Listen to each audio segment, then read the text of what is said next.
Praise lord.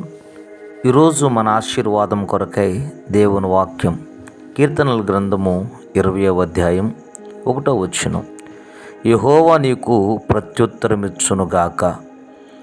ఈ 20వ సంకీర్తన దావీదు మహారాజు యుద్ధానికి వెళ్ళే ముందు దేవుని ప్రజలు చేసినటువంటి ప్రార్థనగా మనకు కనబడుతుంది. అది కష్టకాలం, ప్రమాదకాలం కూడా. అలాంటి సమయంలో వారు ఒక మాట అంటున్నారు, యెహోవా నీకు ప్రత్యుత్తరమిచ్చునుగాక.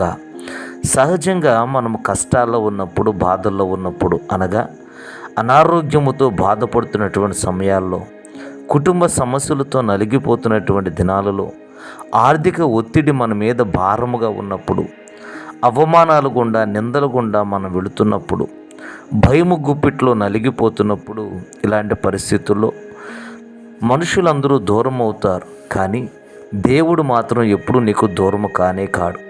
ఈ కష్టకాలాల్లో నువ్వు చేసేటువంటి ప్రార్థన, ఈ కష్టకాలాల్లో నువ్వు దేవుడికి దగ్గరయ్యి నువ్వు చేసేటువంటి మొర్ర తప్పనిసరిగా నీకు ప్రతిఫలం ఇస్తూ ఉంటుంది.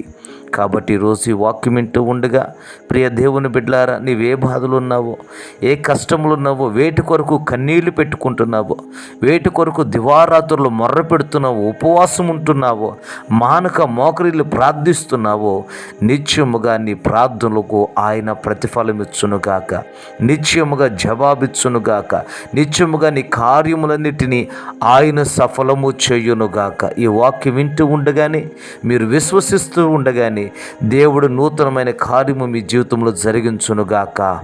ఆమేన్.